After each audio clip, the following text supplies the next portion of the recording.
listening to the Metal Command Podcast.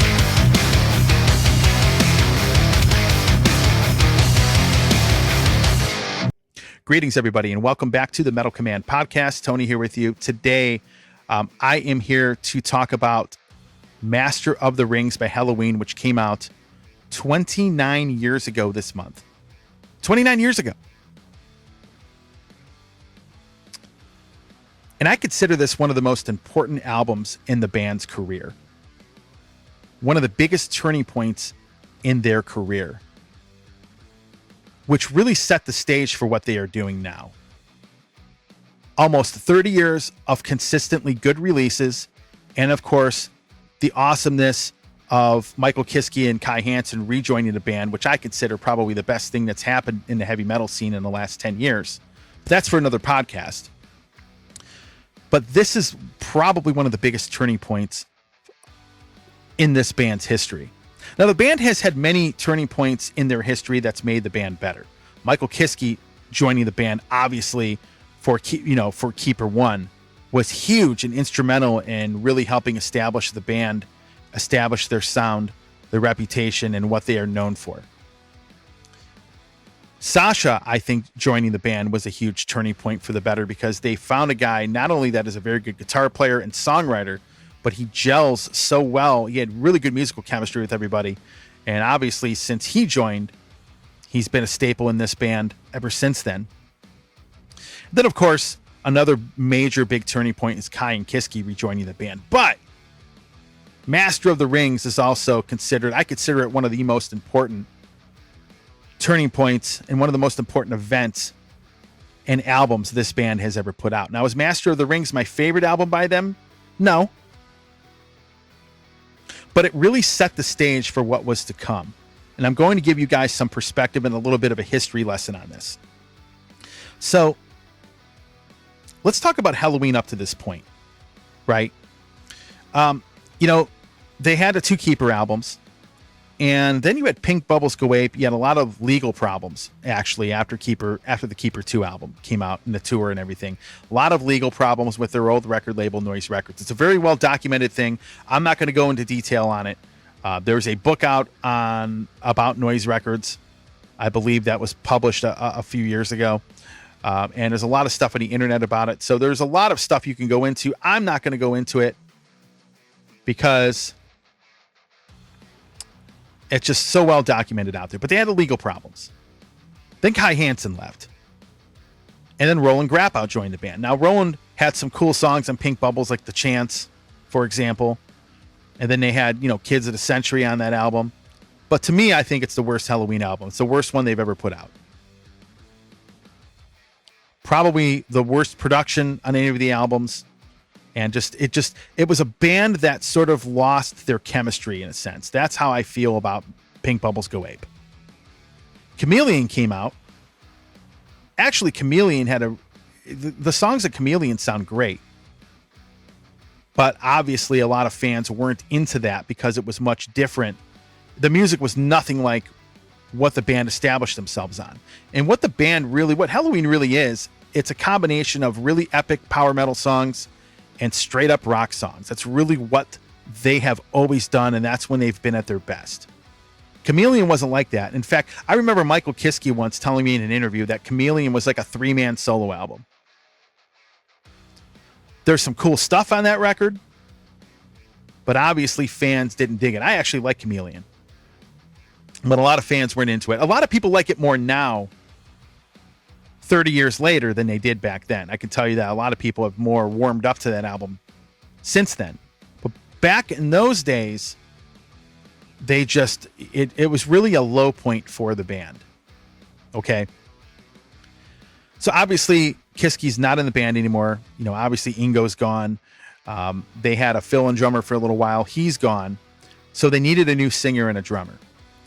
So they bring in Andi Deris from Pink Cream 69, and of course they brought Uli Kush, who had just been playing. He'd been playing in Holy Moses, and he had been playing in Gamma Ray. And those two guys were the replacements. Now, here's why this is such an important. Andi Deris joining this band was a huge turning point for them. A very important one, actually. And I consider this to be probably the most important event of this band's career post Keeper era. And the reason I say that is they wouldn't be what they are now if he had not joined the band. Now, history will tell you in the scene, when you have a new singer, it's really hard to win over a fan. You have to almost win over the fan base again. If you look at the history of bands out there, when they get a new singer, you have to pretty much win over the fan base again. And then when that singer sounds a lot different than, say, the guy before him, it becomes even more of an obstacle. But Helloween was at a low point. Andi comes in. Now, people forget Pink Cream 69, was a pretty decently popular band in Europe. Pretty sizable fan base. And a lot of those fans, a lot of those Andi Deris fans that loved him in Pink Cream 69, they basically followed him over to Helloween.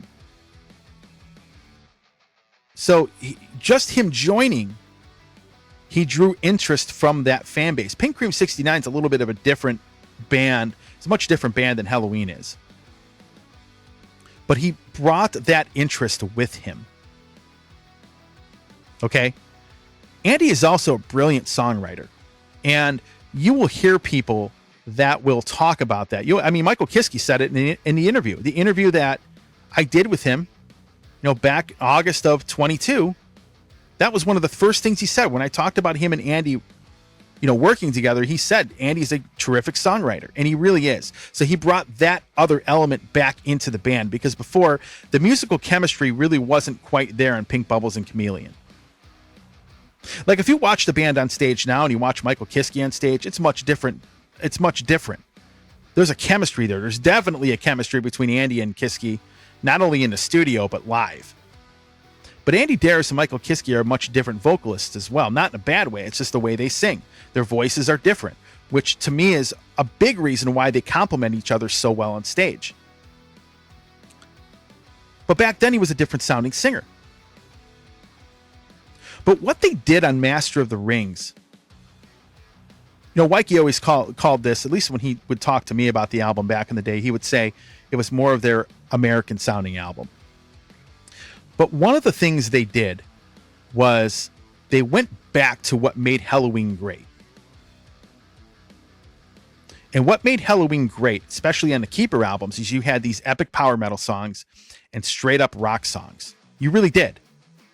Like, when you listen to this album here, when you listen to it, when you listen to Soul Survivor, Where the Rain Grows, and say a song like Still We Go, these are more epic power metal songs. And then you have some great straight up rock songs. Like, you have Why, you have Perfect Gentleman, you have The Game Is On, you have Take Me Home, Secret Alibi. These are all straight up rock songs. They really are. In the Middle of the Heartbeat is a little bit of a ballad kind of type thing.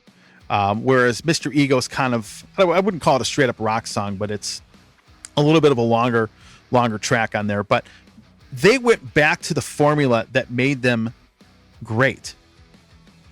They put themselves on track, back on track, where they had these epic power metal songs and they had straight up rock songs, because that's really what Helloween is. If you really listen to their music, that's what they've always done. And they've always done it really well. Now, when you look at the 1990s, that was the decade where this band reestablished itself. Time of the Oath was actually the first album I listened to by Helloween, believe it or not. That album had a lot of straight up rock songs, but a lot of epic power metal stuff on there. A little bit of a darker record than, say, Master of the Rings. Master of the Rings is more of a fun album, right? But it was a little bit of a darker album than Master of the Rings. It had a little more of an old school sound to it. Master of the Rings has more of a live feel to it, as opposed to the more polished, produced record that became Better Than Raw, or the more old school sounding Time of the Oath. Time of the Oath, though, probably if I had to take a guess, Time of the Oath and Better Than Raw, it's hard to really pick out which one is my favorite. Better Than Raw probably is my favorite, but Time of the Oath when that album came out. And I remember when it came out, I couldn't get it over here in the States. The distribution back then, you didn't have like downloads, you didn't have Amazon. I had to go to a CD shop and actually import the Japanese version of that album for like, I think it was like $37 back then, which was a lot of money compared to what it is now. And, you know, for me, the 90s were really important, but Master of the Rings is the album that really started it off. And some of these songs are still in the set. You know, they do play Perfect Gentleman at times. Soul Survivor, they do play that. The song Why was actually on the last live album, and Kiske and Deris were singing it live together, which I thought sounded really good. But this is the album that really kickstarted everything because they started to find success again. They ended up growing their fan base again. They went back to what they were really good at doing and wanted to do. You could feel the musical chemistry, especially between Deris and Wyckoff on this, because those guys co-wrote some stuff on here, and that chemistry has never gone away over the last 29 years. It really hasn't. So I consider this a very, very important album for this band. And then Better Than Raw came out. And man, Better Than Raw was the album that really drew me in to being like a diehard fan of this band. Phenomenal record. Some of Michael Wyckoff's best songs are on that album. Some of his best solos too, that I've ever heard him play, are on that record. And then, obviously throughout the 2000s, again, very consistent as far as the quality of the albums they have been putting out. And obviously you have what they are today, which is this 7-man powerhouse putting on probably one of the best shows in heavy metal ever that I've ever seen. But it really all started with Master of the Rings. That's where the turning point came for everything that is happening today. That's really what it was. This album reestablished the band. It was the beginning. Yeah, I know Time of the Oath and Better Than Raw. It was like every album they would come out with after that. Best album since Keeper era. Best album since Keeper era. In some ways, you kind of look at that as a little bit of an insult because you're overlooking these other albums. But they were consistently getting good reviews. That's what the reviewers were saying back in the day. You don't hear that as much because the quality of what they've been doing has gone up. But let's call it for what it is. They have been one of the most consistent heavy metal bands in the scene since 1994. They have accomplished something that no other band has accomplished. You bring back your former singer and former guitar player / singer, because I consider Kai, on stage he sings a lot. And actually, it was kind of funny watching him play on stage without holding a guitar and just singing some of the Walls of Jericho stuff, which was cool. But you bring those two guys back. No other band has done anything. There's no other band out there that has ever done this. No other band has done that.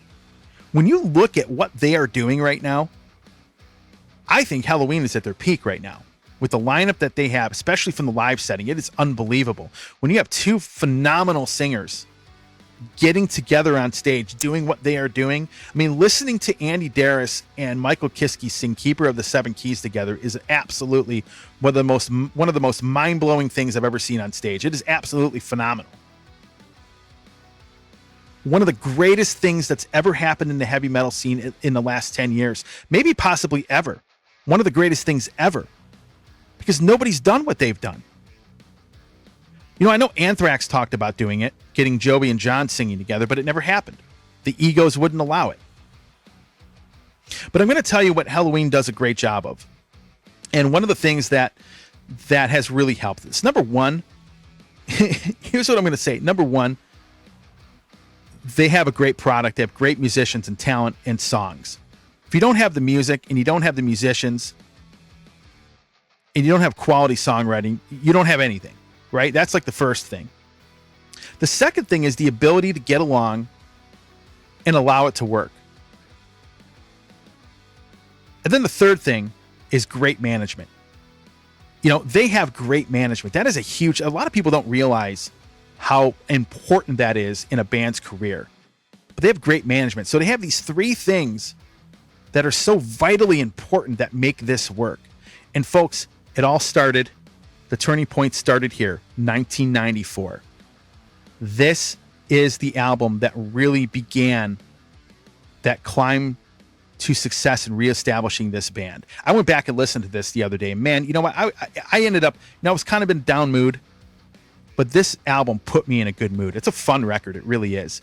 And for any of you Helloween fans that have not listened to this for a very, very long time, I highly suggest you go back and listen to it and revisit it. It is such a fun album to listen to.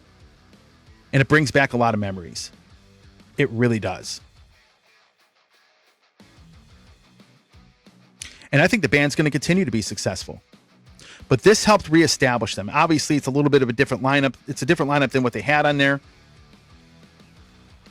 What they have now, anyway. But definitely, Andi rejoining the band, easily one of the most important events in this band's history, and definitely the most important in reestablishing themselves. Because now, in my opinion, these guys are a powerhouse. They really are. Everything is working for them. They're doing everything right. Great management, great live shows. Even the way they set the live show up, phenomenal. The set list, what they do on stage in certain parts. I mean, it's everything that they do is top notch. From the songwriting to the merchandising to the guys getting along and making this work and having fun together. Because here's the thing, folks, these guys truly have fun doing this. When I see them, it's nothing but smiles, laughter. And when they go on stage, you can just tell they have a lot of fun doing this. They really do. And then, of course, you have great management that makes it all work. And very few bands have what Helloween has. Like, if you watch a band that really is like a well-oiled machine, Metallica would be a perfect example, or Iron Maiden would be a perfect example when it comes to, you know, marketing and playing the live shows and getting along. I mean, I'm talking about in this day and age right now, Helloween is one of those bands who does this, and they do it quite well. And again, it started here. So with that said, if you like what you see and hear on this podcast, you can hit the like button, subscribe to the channel, and of course, you can hit that little bell to be notified anytime I do post a video. Thanks for watching. I'll talk to you all.